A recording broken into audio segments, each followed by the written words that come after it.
1절과 2절입니다. 하나님의 영이 오뎃의 아들 아사랴에게 임하심에 그가 나가서 아사랴를 맞아 이르되 아사와 및 유다와 베냐민의 무리들아 내 말을 들으라. 너희가 여호와와 함께 하면 여호와께서 너희와 함께 하실지라. 너희가 만일 그를 찾으면 그가 너희와 만나게 되시려니와 너희가 만일 그를 버리면 그도 너희를 버리시리라. 아멘. 우리가 이렇게 수학 공식은 1 더하기 1은 2이죠. 근데 이제 미국에서 1 더하기 1이 2가 아니고 11이라고 그래가지고 선생님이 그 문제는 틀렸다고 그랬더니 이게 왜 틀립니까? 그래가지고 그 문제가 이렇게 생기는 부분도 이렇게 있었어요. 1 더하기 1은 인데 1 더하기 1이 왜 11이 1하고 1은 11이니까 자, 창의성, 창조성. 자, 근데 여기 보게 되면 성경에 중요한 법칙이 나옵니다. A는 B다라는 법칙이 나옵니다. 이 법칙은 하나님이 정하신 법칙이기 때문에 그 외의 법칙이 있을 수가 없습니다. 자, 그 부분을 이제 좀 이렇게 나중에 좀 살펴갈 거고요. 우리가 지금 하나님을 찾아야 됩니다라는 것을 보는데 하나님을 찾는 것의 의미가 뭔가는 우리가 하나님을 찾아야 되는 필요성에 우리가 이렇게 하나씩 그렇게 던져가고 있습니다. 그래서 그 부분들을 잘 이렇게 찾아가시면 되겠고, 먼저 우리가 하나님을 찾아야 될 필요성을 보고 있습니다. 그래서 우리는 우리의 삶은 하나님의 부르심에 응답하는 삶이다. 우리의 존재, 행위, 소유 전체가 하나님의 부르심에 역동성으로 반응하며 그 부르심을 따라가는 게 우리의 삶이다 라는 것을 가지고 그 삶을 살려면 우리는 하나님을 찾아야 돼요. 하나님을 찾아야 되는데 먼저 3가지를 보겠다는 거죠. 왜 하나님을 찾아야 되는지, 하나님 찾는 말의 의미가 뭔지, 그리고 하나님을 찾는 수단이 뭔지, 이 3가지를 이제 순서를 가지고 이렇게 보려고 합니다. 그래서 하나님을 찾아야 될 필요성, 지난주에는 우리는 하나님을 알기 위해서 하나님을 찾아야 된다 봤었고, 오늘은 2번째로 우리가 하나님과 동행하는 삶을 살기 위해서 하나님을 찾아야 됩니다 라는 것을 우리가 좀 보려고 합니다. 크게 3가지를 좀 나누려고 합니다. 그러니까 오늘은 하나님과 동행하는 삶을 살기 위해서 하나님을 찾아야 됩니다라고 하고 있는 이 큰 이 주제의 3가지를 보려고 합니다. 첫째는 뭐냐면, 어젯밤에 자는데 저의 갑자기 이 문구가 생각났어요. 저는 이 문구가 생각나면서 이런 사람이 되고자 하는 마음이 들었습니다. 그리고 이런 교회가 되고자 하는 마음이 더 들었습니다. 그러니까 15장 2절에 보게 되면 그 오뎃의 아들 아사랴는 선지자입니다. 근데 그 선지자가 누구를 맞이하게 되냐면 아사를 맞이합니다. 이 아사는 그 당시 유다 왕입니다. 근데 아사 왕에 예언하고 있는 게 아니라 보게 되면 아사 왕을 맞이하면서 예언을 하되 대상이 누구냐면 아사 왕과 유다와 베냐민의 무리들을 얘기하는 겁니다. 그 말은 뭐냐면 2지파. 그러니까 이스라엘이라고 하고 있는 이 나라는 야곱이 아들을 12명이 낳았거든요. 그 12명의 그 아들이 각각의 한 가문을 이루게 됩니다. 그래서 이 지파가 되는데 한 가문을 이루게 되는 그 가문이 모여가지고 만든 나라가 이스라엘 나라입니다. 그러면 지파가 몇 지파가 있겠습니까? 12지파가 존재하겠죠. 근데 솔로몬 때 사울, 다윗, 솔로몬까지는 12지파가 하나의 나라를 가지고 있었습니다. 근데 솔로몬이 죽고 나서 그 아들 르호보암이 왕이 되었을 때 여러 가지 어떤 사건이 있어가지고 그 나라가 둘로 나누어지게 됩니다. 그러면서 이제 어떻게 나눠지냐면 북쪽 이스라엘과 남쪽 유다. 그래서 북쪽에는 10개 지파가 한 나라를 형성하게 됩니다. 그 남쪽에는 2개의 지파가 한 나라를 형성하게 되는데 그 지파가 어떤 지파겠어요? 하나 유다 지파고 하나가 베냐민 지파입니다. 요 지파가 이제 남쪽의 나라를, 우리나라 남북이 나눠 있는 것처럼 남쪽의 나라를 이제 주체적인 나라를 형성해서 이제 이렇게 2 나라가 이제 이렇게 가고 있는 겁니다. 그래서 지금 여기 아사는 뭐냐면 남쪽 유다의 왕입니다. 근데 여기에 지금 예언하고 있는 이 예언이 단순히 아사라고 있는 왕 한 사람에게 얘기하고 있는 게 아니라 아사와 유다와 베냐민, 다른 말로 하게 되면 왕과 그 당시에 유다 나라 공동체 전체에게 하고 있는 예언입니다. 그러니까 리더 한 사람에게 하고 있는 게 아니라 이 지금 이스라엘 유다는 오늘날 교회니까 그래서 교회 리더뿐만 아니라 교회에 속해 있는 모든 공동체들에게 들으라라고 예언하고 있는 겁니다. 그러면서 A는 B다라고 하고 있는 법칙을 하나님이 그들에게 얘기를 해주는 거죠. 자, 우리는 그래서 A는 B다라고 하는 법칙을 우리는 이제 살펴갈 건데, 그 전에 먼저 하나님과 동행하는 삶을 위해서 하나님을 찾아야 된다. 그 첫 번째가 뭐냐면, 각 시대는 반드시 하나님과 동행하는 사람을 갖습니다. 각 시대는 반드시 하나님과 동행하는 사람을 갖습니다. 그게 그 시대의 축복이었습니다. 중세 시대 때 그 시대는 루터를 가졌습니다. 그 다음에 스코틀랜드 엘리자베스 여왕 때 그 스코틀랜드 나라는 존 낙스라는 사람을 가졌습니다. 그러니까 엘리자베스 여왕이 카톨릭을 이렇게 전파하면서 개신교들 다 죽였거든요. 그때 존 낙스라는 사람이 하나님 스코틀랜드에 부흥을 주세요. 그렇게 기도합니다. 그러니까 엘리자베스 여왕이 나중에 후대에 뭐라고 얘기하냐면, 내가 100만 대군보다 존 낙스의 기도가 더 무섭다, 이렇게 얘기합니다. 결국 존 낙스의 기도를 통해서요, 스코틀랜드가 영적인 부흥을 겪습니다. 이 세대, 뭡니까? 세상이 죄악으로 완전하게 무너졌을 때 그 시대에 노아를 가졌습니다. 그리고 이스라엘이 430년 동안 그 애굽이라는 나라의 억압 가운데 그렇게 억눌려 있었을 때 그 시대에 모세를 가졌습니다. 그 말은 뭐냐면, 이 시대에 하나님과 동행하는 사람을 각 시대마다 갖습니다. 그게 그 시대의 축복이었습니다. 저는 이 문장을 하나님께서 생각나게 하시면서, 하나님, 이 시대가 저를 갖는 게 축복이 되게 해주십시오. 하나님, 이 시대가 예수촌 교회를 갖는 것이 축복이 되게 해주십시오. 이 기도가 드려지더라고요. 왜요? 각 시대는 반드시 하나님과 동행하는 사람을 갖기 때문에 그렇습니다. 그리고 그 한 사람, 그래서 여기 보게 되면 아사와 유다와 베냐민의 무리들에게, 왜냐하면 그 시대에 아사와 유다와 베냐민, 이스라엘, 유다라고 하고 있는 그 하나님과 동행하는 사람을 그 시대에 가졌거든요. 그럼 무슨 일이 벌어졌는가?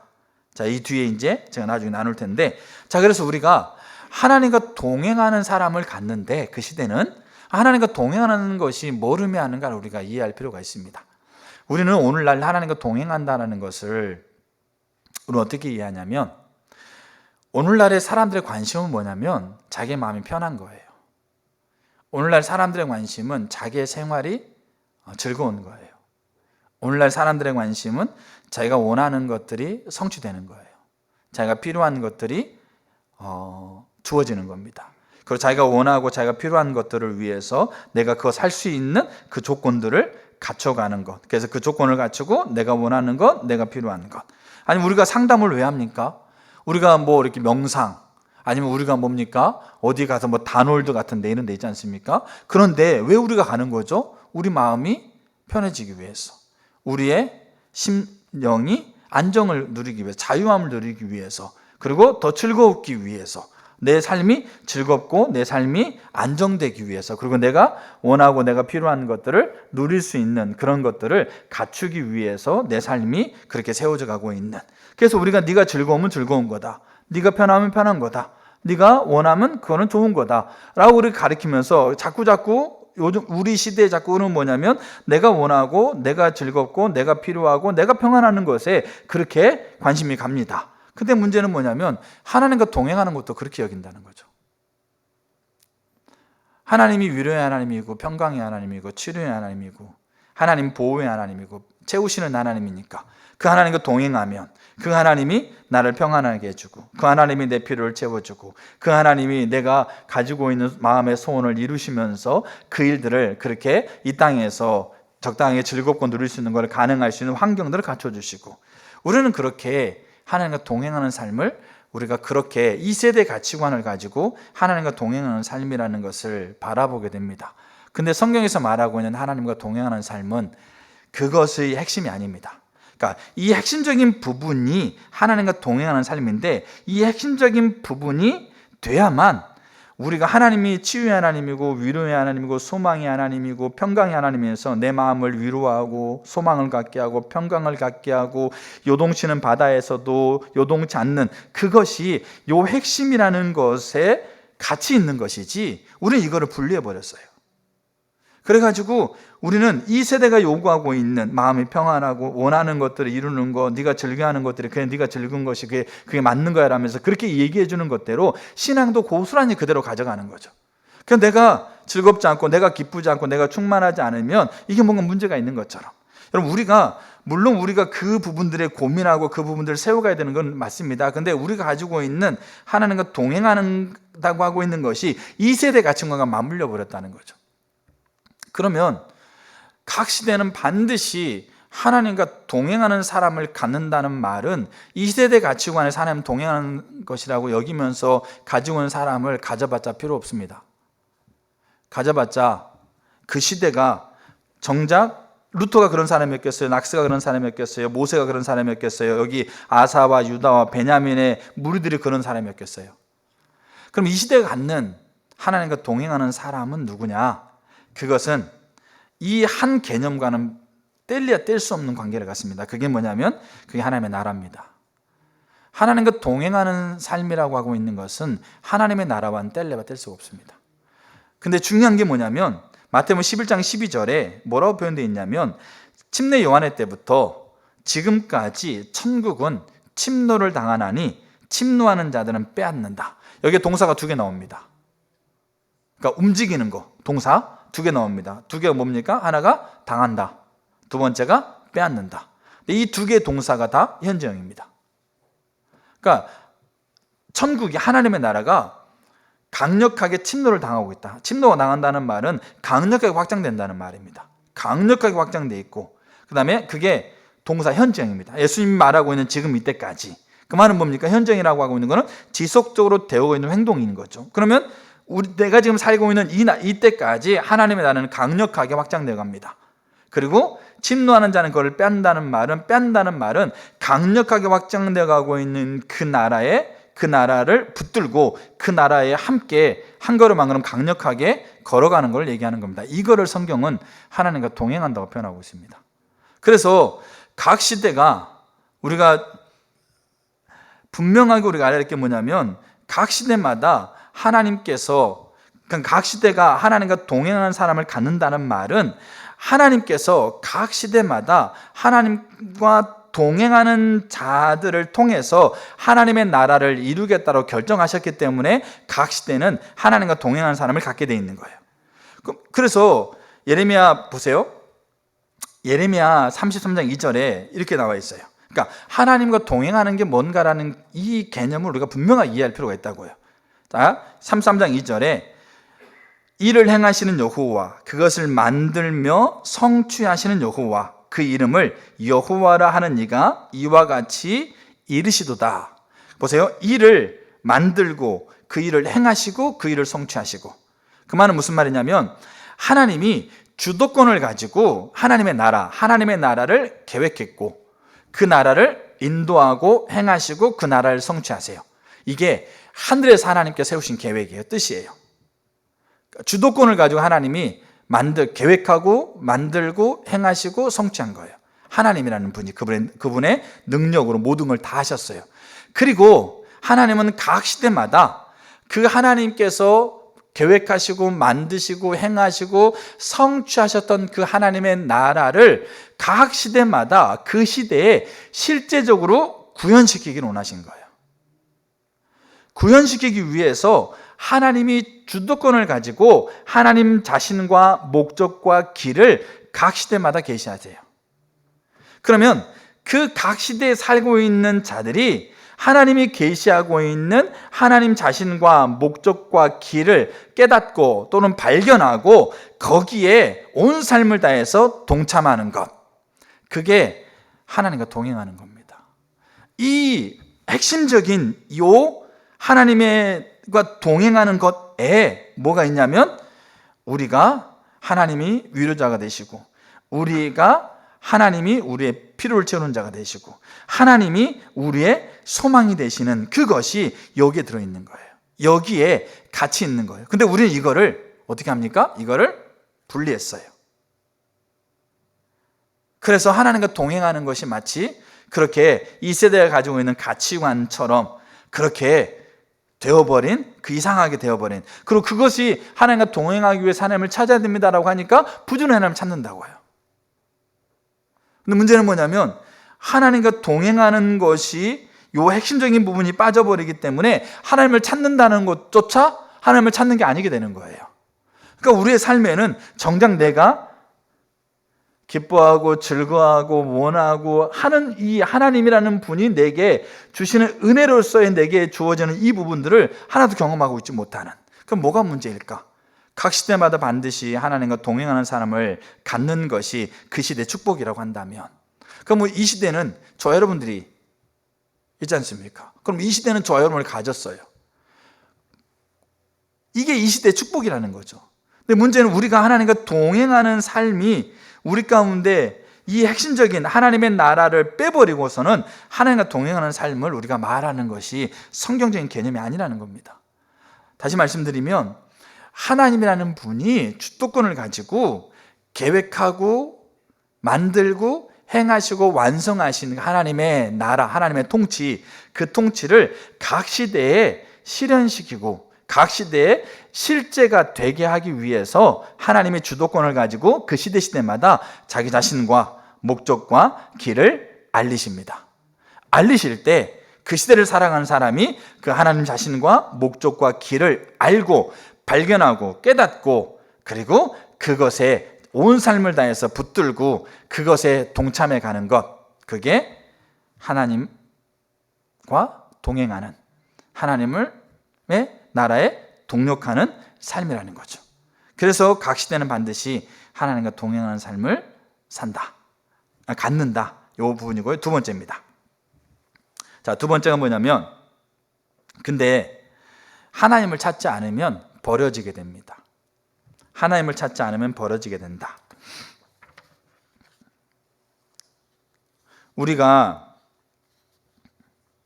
성경에 보게 되면 이스라엘의 역사를 기록하고 있는 성경이 크게 두 가지가 있습니다. 하나가 열왕기서, 또 하나가 역대기서. 이 두 가지의 성경이 이스라엘이라는 나라의 역사를 기록하고 있는 역사서입니다. 근데 열왕기서가 기록하고 있는 똑같은 역사적인 사건이고 똑같은 그 시대의 왕들에 대해서, 이스라엘 백성들에 대해서 기록하고 있지만 역사적인 사실을 기록하고 있는데, 열왕기서하고 역대기서는 관점이 다릅니다. 그러니까 우리도 흔히 역사를 바라보는 관점이 있지 않습니까? 그 관점을 따라서 우리가 역사적인 사건, 뭐 6.25라든지 아니면 뭐 4.19라든지 5.18이라든지 역사적으로 실제했던 사건들을 바라보고 있는 관점에 따라서 그 역사를 바라보고 있는 그 길이 다르잖아요. 이렇게 해석하고 있는 길이 다른 것처럼 똑같은 사건인데 여기 열왕기서하고 역대기서는 그 관점이 다르기 때문에 다른 길을 제시하고 있어요. 근데 역대기서, 특별히 오늘 읽었던 역대기서니까, 역대기서에서는 이 역대기서에서만이 갖는 특별한 역사적인 관점이 있습니다. 그러니까 그 관점의 핵심이 뭐냐면, 역대기서에서는 다윗이라고 하고 있는 왕을 가장 탁월한 왕으로 제시하고 있습니다. 그러니까 이스라엘의 왕 중에서 가장 탁월한 왕이 다윗이다. 그리고 역대기서에는 북왕국 이스라엘의 왕은 기록하고 있지 않습니다. 그럼 어디만 기록하고 있어요? 남왕국에 있는 유다와 베냐민에 있는 남왕국에 있는 왕들만 기록합니다. 열왕기서에는 이 두 개가 같이 있어요. 북왕국 이스라엘 왕도 있고 남왕국 유다의 왕도 같이 있습니다. 그래서 열왕기서는 신명기 사관을 가지고 있는 거고요. 그 다음에 역대기서는 역대기 사관을 가지고 있어요. 그러면서 역대기서에서는 가장 탁월한 왕을 다윗으로 들읍니다. 그럼 다윗의 어떤 부분이 가장 탁월하는가예요? 다윗이 많은 부분들이, 하나님이 다윗을 어떻게 평가합니까? 그 인생 전체를 평가하면서 이는 내 마음에 합한 자다, 이런 평가를 내리지 않습니까? 그럼 다윗이 하나님 앞에 탁월한 부분이 많았겠어, 적었어요? 엄청나게 탁월한 부분이 많아요. 근데 역대기서, 우리 성경의 오늘 읽었던 역대기 상하에서는 다윗이 탁월한 부분 가운데 어떤 이 탁월한 한 부분을 강조해요. 이 탁월한 한 부분을 강조하고 이 탁월한 한 부분을 가지고 유다의 왕들을 평가해요. 그래서 이 탁월한 부분에 합당하면 유다의 왕들 가운데서 이 왕은 하나님 앞에 옳은 왕이었었고, 이 다윗이 탁월한 부분에 합당하지 않으면 이 왕은 하나님 앞에 옳은 왕이 아니었어요. 여러분, 그 당시에 왕들 가운데 있지 않습니까? 나라를 부강하게 하고요, 나라를 안정적으로 꾸민 왕들이 있었겠어요, 없었겠어요? 있었다는 거예요. 근데 성경 뭐라고 그러냐? 다윗의 길을 따랐다, 다윗의 길을 따르지 않았다, 이렇게 표현하고 있는 거예요. 그러니까 이게 역대기 사관이에요. 그래서 신명기 사관은 좀 달라요. 알겠죠? 그러니까 이게 교차적으로 평가되고 있는 부분이라고 보시면 돼요. 그럼 역대기서에서 다윗의 어떤 부분을 탁월하다 여겼냐 이거죠. 어떤 부분을 탁월하게 여겼냐면 그게 하나님이, 그러니까 간단하게 말하면 다윗이 하나님과 동행하는 게 탁월했다는 얘기예요. 다윗의 삶이 하나님과 동행하는 삶에 있어서 가장 탁월했다. 하나님이 계획하시고 만드시고 행하시고 성취하셨던 하나님의 그 일을 그 시대에 실현시키기 위해서 하나님 자신과 목적과 하나님의 길을 계시했을 때 다윗이라는 사람은 그 하나님의 자신과 목적과 길을 깨닫고 발견하고 탁월하게 거기에 동참하면서 그거를 붙잡았다. 그리고 거기에 강력하게 그것에 따라서 진군했다. 이게 다윗이 가지고 있는 탁월성이었어요. 그러니까 이 탁월함을 가지고 이제 역대기가 쓰여지고 있고 역대기 왕들의 그리고 유다의 나라의 상태에 대해서 평가를 하는 겁니다. 자, 그런 개념을 가지시고 그 다음에 역대기 15장 1절과 2절, 특별히 2절이 역대기 사관의 핵심 가치관이에요. 그럼 다윗이 어떻게 해서 이 탁월성을 가졌느냐 이거죠. 어떻게 해서 그는 하나님과 동행하는 그 시대의 다윗을 가졌어요. 이스라엘과 고대 근동 그 시대는 다윗을 가졌다고요. 그럼 다윗이 어떻게 해서 탁월했는가에 대한 그 이야기가 역대기서인데 그 역대기서의 핵심 가치, 그게 A는 B다라고 하고 있는 이 하나님의 법칙이었어요. 그게 역대기서 15장 2절입니다. 자, A는 B다라고 했을 때 A에 해당되는 이 그룹의 단어들이 있고 B에 해당되는 그룹의 단어가 있어요. 자, 세 가지로 그렇게 분류가 돼요. 자, 2장 한번 다시 보세요. 자, 아사를 맞아서 이제 하나님의 영이 임해서 아사와 유다 백성들에게 예언하는 겁니다. A, 너희가 여호와와 함께 하면, 이게 A입니다. B, 여호와께서 너희와 함께 하실 거라. 이게 법칙입니다. 공식입니다. 그 다음에 또 A, 너희가 만일 그를 찾으면. B, 그가 너희를 만나 주시리라. 그 다음에 또 A, 너희가 만일 그를 버리면. B, 그도 너희를 버리시리라. 그래서 A에 해당되는 단어가 뭐냐면 함께한다, 찾는다, 그 다음에 버린다니까 버리지 않는다. 그러니까 이 말이 A는 B다 했을 때 A에 해당되는 이 그룹이기 때문에 이 말이 다 같은 의미예요. 알겠죠? 그래서 하나님을 찾는다는 말에, 하나님을 찾지 않았다는 말에 하나님과 너희가 함께하지 않았다, 아니면 하나님과 함께하지 않았다는 말에 너희가 하나님을 버렸다, 이게 같이 허용되는 거예요. 왜냐하면 이게 A에 해당되는 그룹이니까. B에 해당되는 그룹은 뭐겠어요? 함께한다, 만나준다, 버린다 또는 버리지 않는다. 이게 한 그룹인 거예요. 자, 그래서 문제는 뭐냐면 A는 B다라고 하는 공식이 되어지기 때문에 그러면 A가 안 되면 뭐가 안 되는 거예요? B가 안 되는 거예요. 이게 성경이 명확하게, 여러분 성경은 선이 분명합니다. 예수 믿으면 천국이고요, 안 믿으면 지옥이에요. 성경은 선이 분명해요. 명확하게 갈라져 있는 거예요. A는 B이기 때문에 A가 아니면 B가 아니게 돼 있어요. 그래서 분명하게 얘기하면 하나님을 찾지 않으면 버려지게 돼 있어요. 하나님을 찾지 않으면 하나님 함께하지 않게 돼 있어요. 하나님을 버리지 않으면, 하나님을 버리면 하나님이 그들을 버리게 돼 있어요. 이게 성경의 분명한 법칙이에요.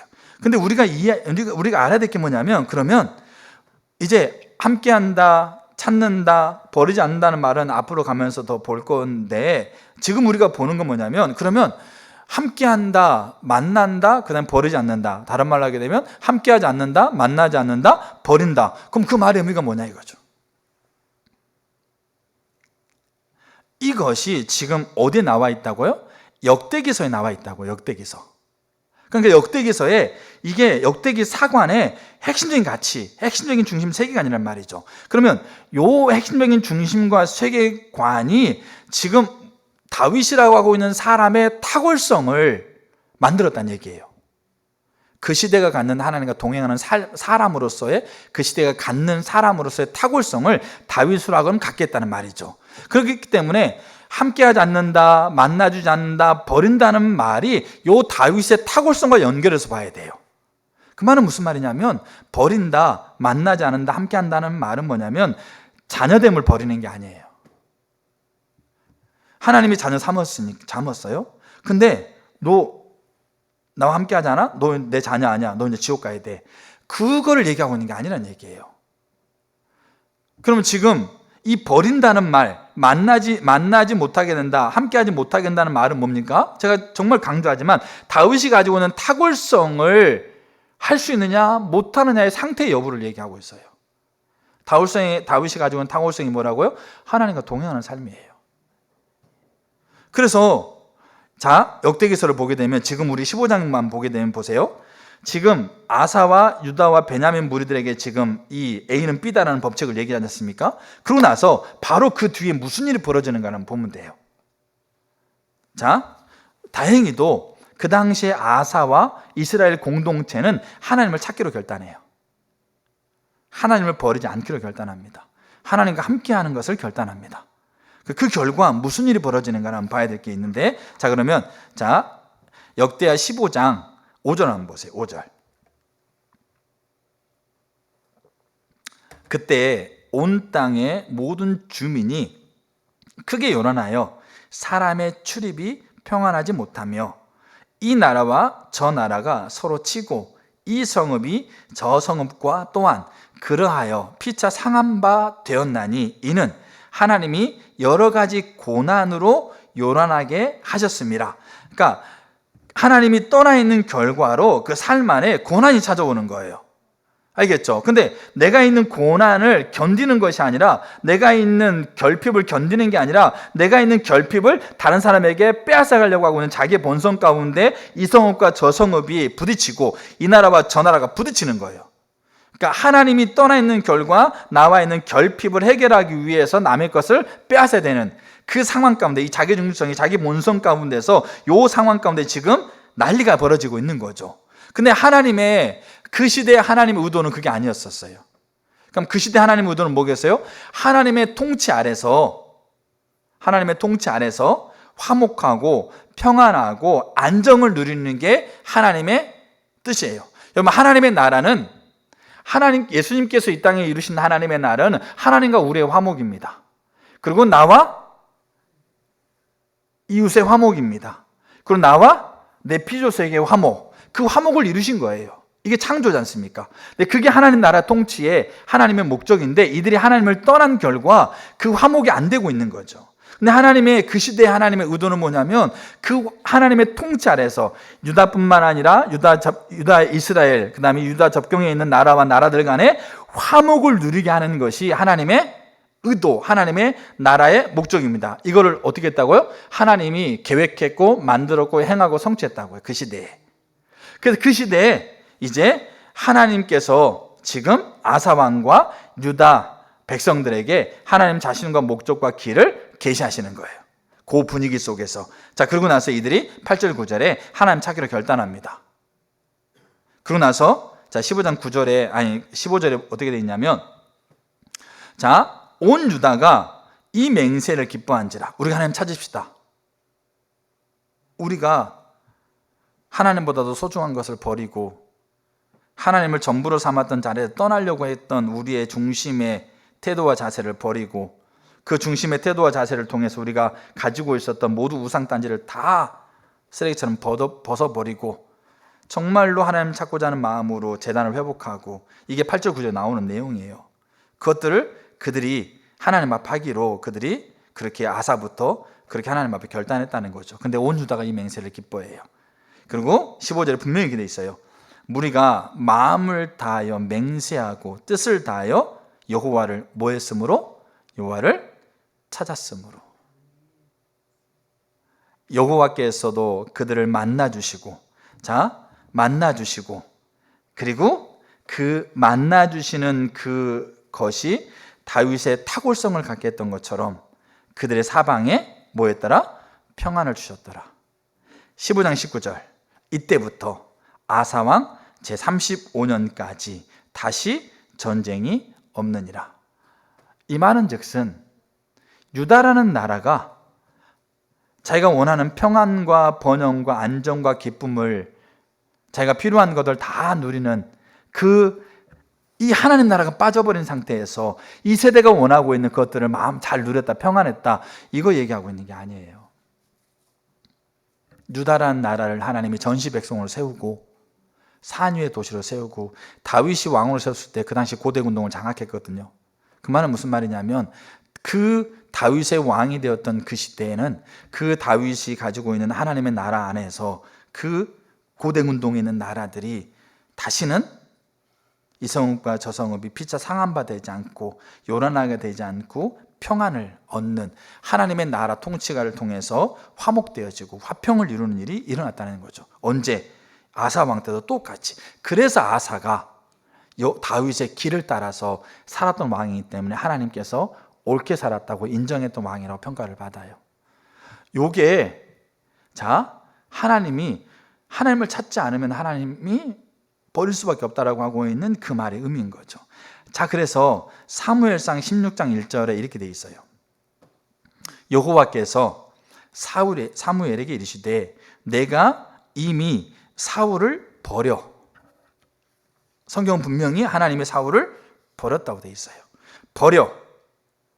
그 다음에 나오는 말이 그 버린 것의 의미예요. 버려. 그 다음 뭐가 나옵니까? 이스라엘 왕이 되지 못하겠다. 이 말은 사울이 지옥 간 거 아니에요. 하나님의 자녀 삼았다가 하나님 찾지 않으니까 버리면서 너 그래 지옥 갈 자식이다라고 그냥 너 이제 내 자식 아니야 그렇게 하는 게 아니고 하나님이 사울을 버려서 이스라엘의 왕이 되지 못한 거였어요. 여러분, 사울은 이스라엘 초대 왕입니다. 근데 문제는 뭐냐면 사울이 이스라엘 초대 왕이 되는 거예요. 그냥 된 거 아니었어요. 하나님이 사울의 왕이 되기 전까지 이스라엘 왕은 누구였습니까? 누구였어요? 하나님이 왕이셨어요. 그 하나님이 왕이었었는데 그 하나님을 대신할 수 있는 사람으로 뽑힌 사람이 사울입니다. 그럼 사울이 그냥 그러저런 사람이 아니에요. 어떤 사람입니까? 하나님과 동행하는 사람이었어요. 누구보다 겸손했고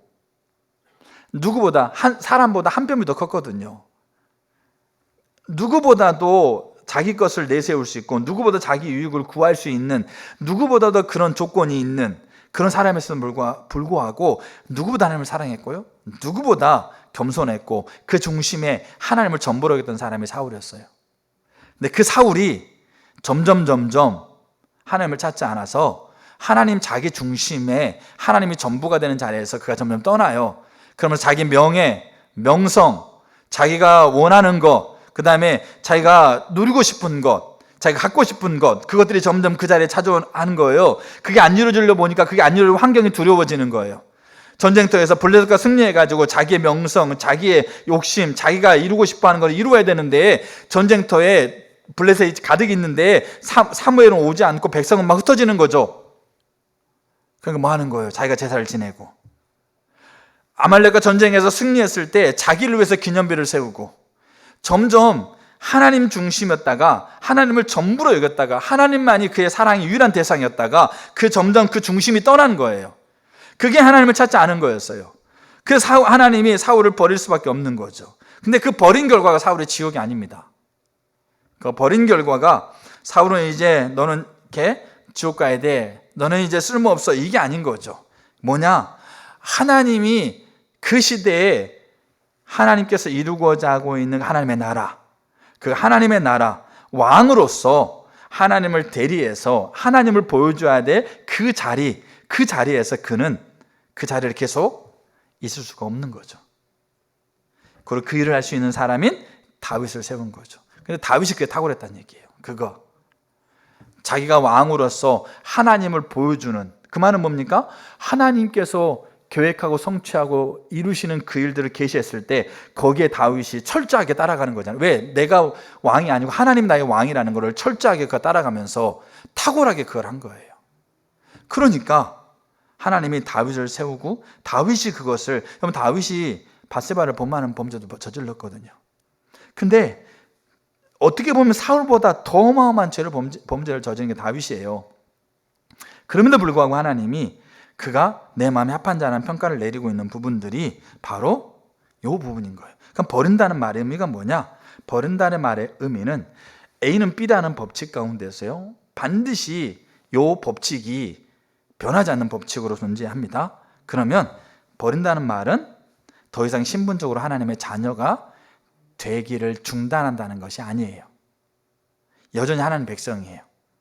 여전히 신분적으로 하나님 백성이지만 하나님께서 그 시대에 하나님께서 이루고자 하는 그 시대에 하나님의 동행하는 사람으로서 그 시대가 갖게 하고 있는 그 하나님의 일에서는 그 역할에서 그는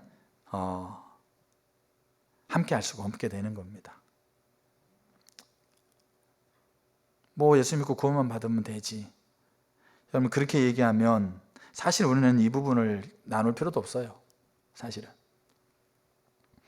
하나님이 이 시대에 우리를 갖게 하셨잖아요. 저와 여러분을, 우리 다음 세는 우리의 자녀를 이 시대에 갖게 하셨지 않습니까? 그 시대 하나님이 이 땅에 예수님 다시 오실 때까지 그 시대는 그들을 갖게 하셨잖아요. 그럼 그들을 갖게 하는 것이 그들의 축복이 돼야죠. 그 시대의 축복이 돼야죠. 나를 갖게 하는 것이 이 시대의 축복이 돼야 돼요. 그러면 그게 하나님께서 하나님과 동행하는 삶을 통해서 그 축복이 되는 걸 구현하는, 루터가 그랬고 존 낙스가 그랬고, 이름 없이 빛도 없이 우리 100년 우리 기독교 역사 가운데 하나님께서 이 땅에 보냈던 자들이, 대한민국이 그들을 가진 게 축복이었었죠. 그들을 가진 게 대한민국이 가장 하나님의 놀라운 축복이었다는 거죠. 그래서 버린다는 말은 그거예요. 그래서 내가 함께 할 수 없다, 만나질 수 없다, 버린다라고 하고 있는 것은 그 의미를 갖는다는 겁니다. 자, 세 번째,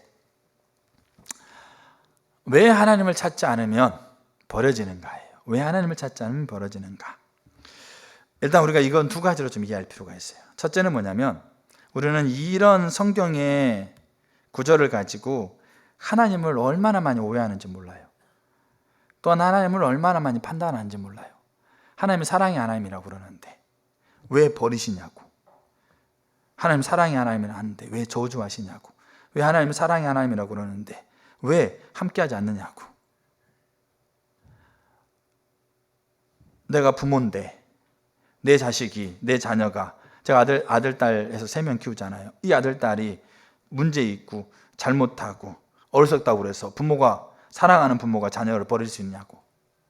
사랑의 하나님도 왜 지옥 만들어놔서 그 사랑한다고 하면서 그렇게 지옥을 보내냐고. 마치 하나님이 이중인격자처럼 겉으로는 사랑하면서 웃고 있으면서 속으로는 그 사람을 뭡니까? 뜯어먹을 것처럼, 그 사람을 그렇게 할 것처럼, 그렇게 여기는 것처럼 우리가 오해한다라는 거죠. 우리가 그렇게 하면서 하나님을 부정적인 생각으로 하나님 앞에 그렇게 가는 것이 너무 많다는 거죠. 근데 왜 하나님을 찾지 않으면 버려지는가에 대한 부분들을 우리가 살필 때 우선 먼저 알아야 될 게 뭐냐면, 하나님은 자신의 모든 걸 주고 우리를 사랑하신 분이세요. 자신의 모든 것을 주고, 로마서 5장 8절, 우리가 아직 죄인 되었을 때 하나님께서, 그리스도께서 우리를 위해 죽으심으로 하나님께서 우리에 대한 자기의 사랑을 확증하셨다. 우리는 자녀를 위해서 죽는다는 것을 결심하지만 사실 그 일을 먼저 하신 분이 하나님이세요. 로마서 8장 32절, 자기 아들을 아끼지 아니하시고 우리 모든 사람을 위하여 내어주신 이가. 그 말은 무슨 말이겠어요? 누군가 강요에 의해서 어쩔 수 없어서 안 하면 자기의 명성이 누가 되기 때문이 아니고 어떻게 하신 겁니까? 내어주셨다는 얘기예요. 그분이 스스로 그렇게 하셨다는 얘기죠. 뭐 때문에요? 우리를 사랑하기 때문에, 우리를 위하기 때문에. 우리가 그 어떤 것을 가지고 다 돼도 그 아들을 이 땅에 보내셔서 우리를 위해서 보내셨다라고 하면, 이 한 가지 사실은, 그 어떤 거를 다 돼도 이 한 가지 실제적인 역사적인 사실 앞에 우리는 그 하나님의 사랑을 부인할 수 없어요. 우리는 이거를 이해할 필요가 있어요. 그래서 아모스서 4장에 6절, 8절, 9절, 10절, 11절 그 4장에서 계속 반복하고 있는 게 뭐냐면, 한 구절 4장 6절만 제가 읽어보면, 또 내가 너희 모든 성읍에서 너희 일을 깨끗하게 하며 너희의 각 초소에서 양식이 떨어지게 하였으나. 하나님 우리를 사랑하는데 어떻게 부모가 자식을 안 먹이냐? 사랑한다고 하는데 뭡니까? 그 필리핀의 그 갈릴리 미션교회에서 노숙인 한 명을 그 교회에서 이제 이렇게 재우세요. 근데 이제 그분이 이제 이렇게 그 알코올 중독이 있기 때문에 이제 교회 한 공간에서 있는데 자꾸 이제 이게 예배 드리는 거라든지 또 주중에 아이들이 성경 공부하고 있는 부분들이 계속 이제 좀 이렇게 환경적으로 좀 방해가 되는 부분이 있어요. 또 이렇게 거처를 줬다 하더라도 그분들이 이렇게 정상적으로 이렇게 다 깔끔하게 하는 게 아니고 있다 보니까 이제 그거를 깔끔하게 정리해놓던 공간들이 또 이렇게 점점점 좀 이렇게 원래는 그 아이들이 주일학교 또 이렇게 주중에 또 이렇게 할 수 있는 공간을 만들어놨는데 그런 부분이 자꾸 틀어지는 거죠. 그러다 보니까 이제 참 많이 이제 고민을 하게 됐어요. 그러면서 이제 뭐 저나 제 아내가 이제 그 선교사님을 통화하면서 빨리 내보내시라고. 그러니까 애초에 선택할 때 잘 생각하고 선택하셨어야죠. 막 이렇게 막 이제 제가 이제 저도 얘기하고 있고 제 아내도 막 그렇게 얘기하고 있는 거예요. 근데 어제 그젠가 하나님이 아내에게 강력하게 말씀하시면서 그걸 회개하게 하라고. 강력하게 그 소자 하나를 예수님처럼 보지 않고 있는 그 태도와 자세를 회개하라고 하시고, 예배가 흐트러지기 때문에 그 영혼을 다른 공간이라도 얻어가지고 그들을 돌보는 것을 계속하는 부분들에 대한 부분들을 나누고, 그래서 제가 챗GPT한테 물어봤어요. 필리핀의 산페르난도 라우년에 한 달 10평짜리 한 달 인도료가 얼마냐 물어보니까 가르쳐 주더라고요. 그래서 근데 이제 그러면서 이제 이걸 나눴어요. 아들한테. 이제 아내가 그런 마음이 있어가지고 그렇게 그 다른 공간을 얻어가지고 그분을 이제 그런 분들을 좀 이렇게 하려고 한다. 그래서 우리가 개인적으로 엄마 아빠가 좀 이렇게 그 일에 좀 섬기려고 한다는 걸 아들한테 나누니까 아들이 뭐라고 그러냐면, 나도 방이 없는데 나도 내 방이 없는데 그 사람은 도와주고 나도 내 방이 없는데 그 얘기하는 거잖아.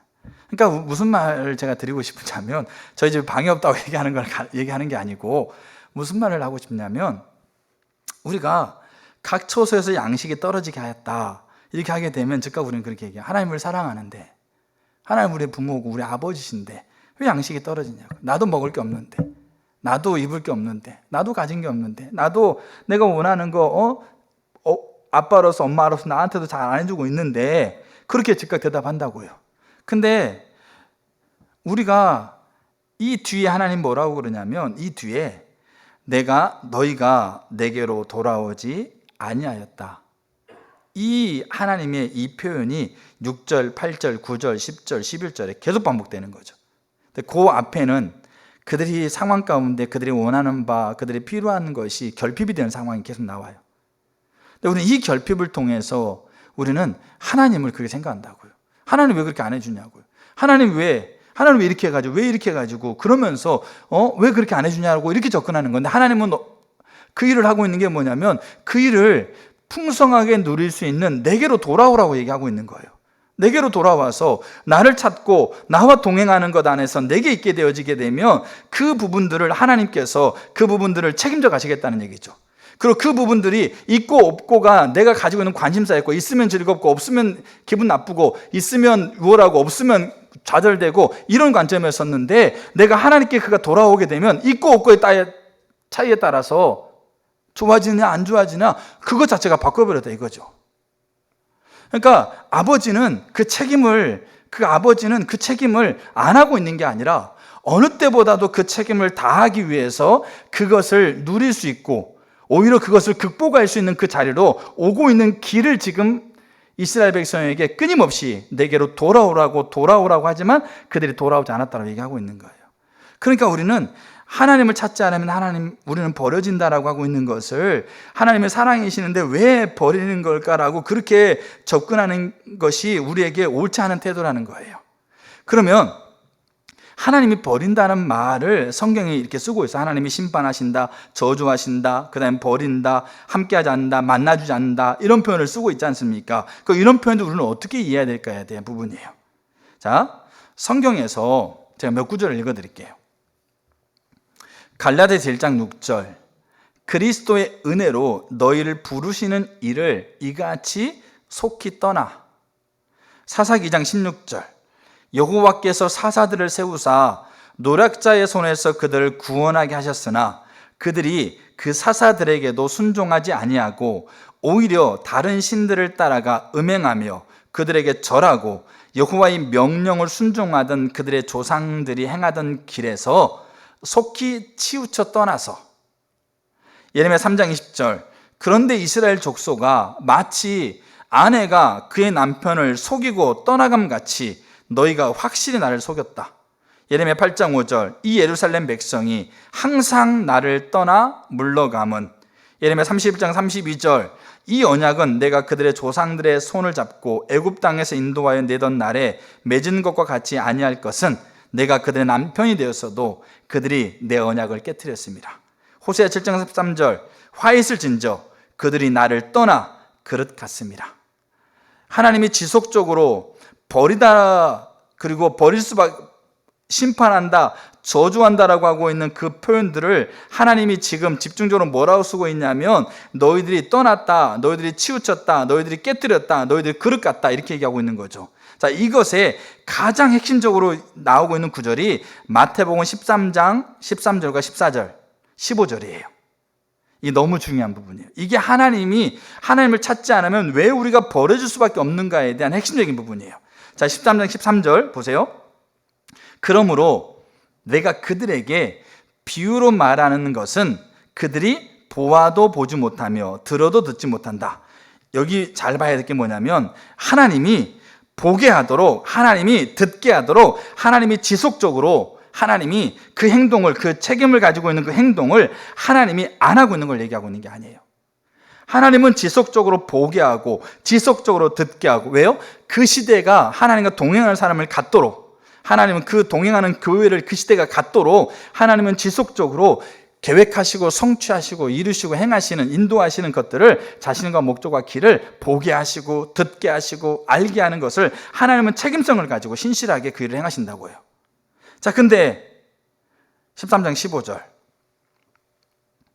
이 백성들의 마음이 완악하여져서, 완악하다는 말은 A는 B다라고 그랬을 때 이 A가 안 된다는 얘기예요.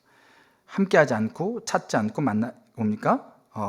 여기 나와 있는 것처럼 버리지 않는 것.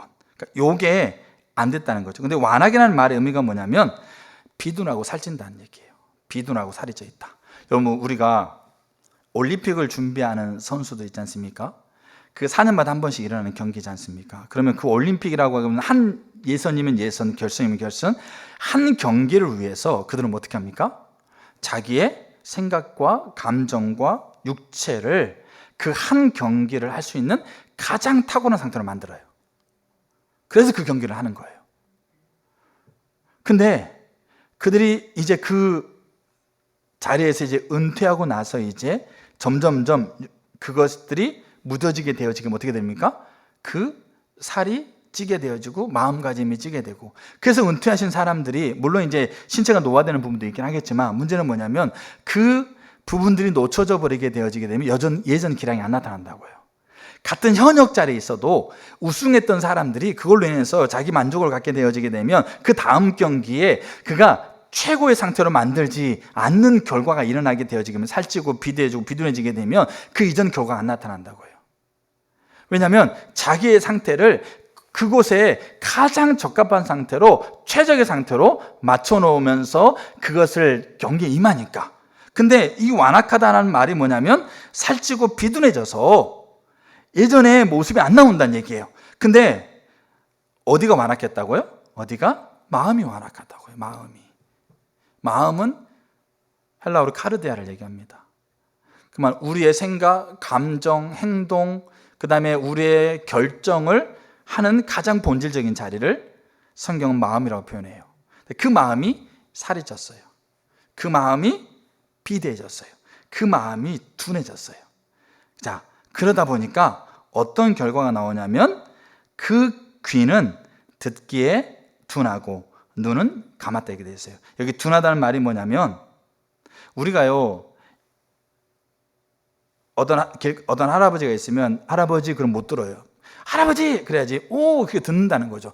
사람이 태어나서부터 자라가고 나이가 늙어가게 되면 육신의 기능이 퇴하게 돼 있어요. 그래서 점점 더 못 듣게 되는 건 맞아요. 그럼 여기 귀가 듣기에 둔했다는 말은 그 의미를 갖는 게 아니에요. 이 둔하다는 말이 무슨 말이냐면 자기가 가지고 있는 짐을 내려놓다, 아니면 그것을 누른다, 아니면 그것을 회장을 쳐서 못 보게 한다, 이런 의미예요. 이 말이 무슨 말인지 아세요? 이 말이 아예 처음부터 듣지 않으려고 작정하고 서 있는 걸 얘기를 해요. 우리가 자녀 훈계해 보면 알죠? 그 자녀가 부모의 말을 들으려고 앉아 있는지 안 들으려고 앉아 있는지. 얘기하세요. 듣는다니까요. 그래요. 알았어요. 그렇게 한다니까요. 네, 그렇게 할게요. 근데 전혀 안 듣잖아요. 부모가 살아갈 길을 가르치고 가치 있는 길을 가르치고 그렇게 해야 된다는 걸 가르치는데 그 아이가 듣는 것처럼 보이고 다 듣고 있잖아요, 그렇게 하는데 처음부터 완강하게 안 들을 거를 각오하고 그 앞에 서 있잖아요. 말로는 듣는다고 그러고 그렇게 한다니까요, 그렇게 할 거예요 하고 있는데 전혀 그 이야기를 안 듣고 있는 것이 우리는 보여, 안 보여요? 안 보이죠. 그럼 그 아이가 내가 말하는 거를 그 아이가 보고 있는 거겠어요? 자, 눈이 감겨졌다. 감겨졌다는 말은 뭐겠어요? 똑같아요. 자기 스스로 진리를 보는 것을 완강하게 거부하는 채 눈을 닫아버린 거예요. 그럼 이렇게 생각하죠. 하나님, 그래도 그 눈이라도 딱 찢어가지고 보게 해야죠. 그 귀라도 그냥 뻥 뚫어가지고. 제가 막내가 가끔 말 안 들을 때마다 야, 너 귀 속에 깃밥이 가득 차가지고 말 안 듣는 모양이다. 깃밥 좀 파보자. 그런 얘기도 하는데 그러면 그거 그냥 흙 파가지고 그렇게 하셔야죠. 그럼 하나님 우리를 그러면 그 로봇을 만들어 놨어야죠. 그냥 한번 얘기하고 프로그램 딱 누르면 그냥 자동으로 실행될 수 있는 존재를 만들어 놓으면 또 편하지 않습니까? 근데 눈이, 마음이 완악해져서 그 결과 귀가 듣기에 둔하고 눈은 감았다는 얘기죠. 그러니까 하나님은 계속 보이고 하나님 계속 듣게 하는데 그들이 완강하게 안 듣겠다라고 하는 작정을 가지고 버티고 있는 거예요. 그게 이 믿는 사람들이 하나님 앞에 하나님께서 말씀하신 걸 내가 안 듣겠습니다, 그렇게 버티는 사람은 없어요. 근데 문제는 뭐냐면 하나님을 찾지 않는 것이 그렇게 하나님 앞에 완강하게 그 말을 안 듣겠다라는 태도를 가지고 하나님 앞에 서고 있는 것을 드러내고 있다는 얘기죠. 그래서 하나님을 찾지 않으면 눈이 가려지게 돼 있고 하나님을 찾지 않으면 귀가 가려지게 돼 있어요. 그 스스로 눈과 귀를 가리우는 거예요. 그래서 우리가 실제의 삶 안에서 우리의 삶의 자리에서 하나님을 찾지 않으면 아무리 하나님께서 아무리 메시지를 전하고 아무리 하나님께서 하나님의 진리를 전하고, 여러분 다른 말로 하게 되면 하나님의 실제로 모습을 보여줘도 안 듣겠다라고 작정하면 안 들려요. 그게 언제냐? 그게 요한계시록이에요. 요한계시록 때 세계 심판, 뭡니까? 나팔, 대접, 인심판이 벌어지잖아요. 이거는 순차적으로 벌어지는 게 아니고 같은 한꺼번에 벌어지는 것을 이렇게 요쪽면 이렇게 설명하는 거예요. 같은 시기에 하나님이 강력한 사회, 정치, 경제, 교육방 모든 영역 안에 엄청난 이 고난이 아주 그냥 극에 달하거든요. 근데 그래도 하나님을 인정하지 않는 사람들이 생긴다는 거죠. 그리고 자기들이 그 엄청나게 핍박했던 사람을 다 핍박하고 죽였어요, 실제로. 그리고 길거리에 널려버렸다는 얘기도. 3일 동안 방치해버려요. 그러면서 하나님을 믿는 사람, 하나님을 사랑하는 사람을 죽여가지고 방치해놓고, 봐라, 하나님을 믿는 사람을 다 죽이면 우리를 저주한다고 생각했는데 아무런 일이 안 벌어지는 거죠. 그러면서 용담하고 멸시하고 조롱하는 것이 그 시대에 가득하다는 얘기죠. 근데 문제는 뭐냐면 그런 자들이 살아나 버리는 거예요, 계시록 때. 근데도 안 믿어요. 근데도 못 봐요. 근데도 못 들어요. 왜 그러느냐? 안 듣기로 작정해서 그래요. 안 보기로 작정해서 그래요. 눈을 닫고 귀를 닫아버리고 작정하고 하나님 앞에 서 있는 거죠. 그럼 내가 작정하고 안 보고 안 듣기로 작정하는 걸 나는 그러면 모르죠. 왜? 하나님 말씀하십시오, 듣기는 합니다. 하나님, 정말 하나님의 뜻이 뭡니까? 하나님의 말씀하신 대로 내 삶을 세워가고 싶습니다. 하나님, 정말 하나님이 기뻐하는 것은 내 삶을 세우고 싶습니다. 그거 말하지 않는 크리스천이 누가 있겠어요? 다 하나님 뜻이라고, 하나님께서 정말 기뻐하는 겁니다, 이거 기뻐하는 걸 해야 됩니다라고 얘기하지 않는 사람이 누가 있겠냐고요. 그러면 우리 이 시대, 지금 우리가 살아가고 저 여러분 살아가고 있는 이 시대에 그 하나님과 동행하는 사람을 갖는 게 축복으로 지금 교회가 여겨지고 있습니까? 하나님 믿는 사람들을 이 시대가 축복으로 여기고 있습니까? 그러면 그게 왜 그럴까? 우리가 하나님을 찾지 않는 그 모습으로 하나님 앞에 언어와 그 다음에 겉으로 보이는 부분들은 하나님을 원하고 하나님의 나라를 원하고 하나님께서 기뻐하는 걸 원하지만, 실제로 우리는 안 듣기로 눈을 감아버리고, 아니 귀를 닫아버리고 눈을 감아버린 상태로 하나님 앞에 서고 있는 거나 마찬가지예요. 그래서 하나님이 버리신다, 그 다음에 심판하신다, 저주하신다 라고 하고 있는 이런 표현들을 통해서 마치 하나님이 마치 버려버리는 것처럼, 마치 하나님이 마치 뭡니까? 심판하는 것처럼, 마치 하나님이 책임지지 못하는 것처럼, 그렇게 무책임한 것처럼, 사랑이라고 하면서 뒤에서는 그냥 뭡니까? 심판을 얘기하고 있는 그런 이중인격자처럼 그렇게 여기고 있는 부분을 우리가 생각하고 있다는 얘기죠. 근데 결국 하나님을 찾지 않으면 왜 벌어지는가? 왜 그럴까요? 결국 우리가 마음이 완악해져 있어서 우리가 작정하고 듣지 않으려고 완강하게 우리가 버티고 있는 거죠. 그럼 하나님은 한번 그렇게 하면 그러면 버리는 결과가 나오느냐? 아닙니다. 하나님이 사울을 보더라도, 이스라엘 백성 1세대를 보더라도 하나님은 계속해서 하나님은 보이시고 들리게 하시고 그 다음에 깨닫게 하기 위해서 자신과 목적과 길을 하나님은 계속 계시하세요. 근데 우리의 중심이, 완악이라는 말은 살이 쪘다는 거죠. 그 말은 무슨 말이겠어요? 우리 중심에 예전에는 하나님이 있었어요. 우리 예수님교회에도 그 중심에 하나님이 있었어요. 각자 한 분 한 분에게도 중심이 하나님이 있었다. 그 하나님이 좋고 하나님이 사랑스럽고 하나님이 전부니까 그 마음으로 나는 예배를 드렸고, 그 마음으로 나는 내가 가지고 있는 물질이, 내 삶이 어려워도 그 물질을 하나님께 드리고, 그 마음을 가지고 남편이 나를 힘들게 해도 그 남편을 섬기고, 그 마음을 가지고 시어머니가 나를 구박해도 그 하나님 마음을 가지고 섬기고 그렇다고요. 근데 그 마음 중심에서 하나님이 계셨는데 그 하나님이 점점 그 하나님 자리에 점점 다른 것들이 점점 들어오게 되는 거죠.